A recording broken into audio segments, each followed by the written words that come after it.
Hello everyone, কেমন আছো তোমরা সবাই? সবাইকে জানাই স্বাধীনতা দিবসের অনেক অনেক শুভেচ্ছা। চলো তোমাদের সঙ্গে স্বাধীনতা দিবসের দিনটি কিভাবে কাটালাম সেটা পুরোটা শেয়ার করি। সবার প্রথমে সকালে উঠে আমি চান দান করে রেডি হয়ে নিয়েছি, তার সঙ্গে আমার সোনাকে আমি ডেকে নিয়েছি। আমার অনেক জায়গায় অনুষ্ঠান ছিল, তো আমি ওকে আমার সঙ্গে করে নিয়ে গিয়েছিলাম। সকাল সকাল নিজে রেডি হয়ে মনাকে রেডি করে নিয়ে বেরিয়ে পড়েছি। তোমাদেরকে আমি আগেও বলেছিলাম আমাদের এখানে একটা সংস্থা আছে যেখানে আমি ছোটবেলা থেকে যুক্ত, তাই যে কোনো অনুষ্ঠানই হোক না কেন সেখানে আমি একদম অ্যাবসেন্ট থাকতে পারি না।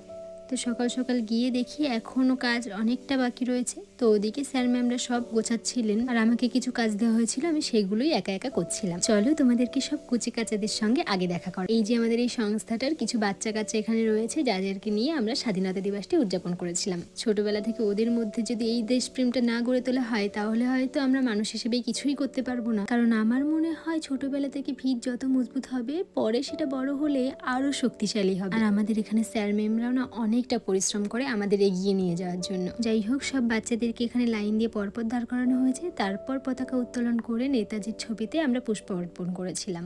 তোমাদেরকে একটা কথা বলি, আমার না এই সমস্ত সাংস্কৃতিক অনুষ্ঠান যেগুলো পালন করা হয় বেশ ভালো লাগে। আর এই স্বাধীনতা দিবস তো আমাদের কাছে এমন একটা দিন, যেদিন প্রায় 100 বছরেরও বেশি ইংরেজ শাসন থেকে আমরা মুক্ত পেয়েছিলাম। কত শহীদ প্রাণ দিয়েছে আমাদের এই স্বাধীনতার জন্য, কত মায়ের কোল খালি হয়ে গেছে এই স্বাধীনতার জন্য। তবে আর একটা কথা আমরা এখনো জানি, আমাদের এই মানুষের মধ্যে এমন কিছু মানুষজন আছে যাদের জন্য আমরা এখনো সত্যিকারের মন থেকে বলতে পারি না যে আমরা স্বাধীন হয়েছি।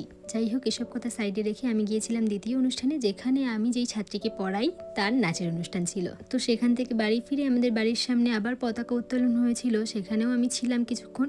তারপর আমার বাবা যেখানে কাজ করে সেখানে একটা ফুটবল খেলার আয়োজন করা হয়েছিল, তো সেখানেই আমি মনাকে আর আমার একটা বোনকে নিয়ে চলে গিয়েছি। জানো তো, প্রথমে আমি ভেবেছিলাম কি বা খেলবে বয়স্ক মানুষরা, তবে গিয়ে তো আমি অবাক।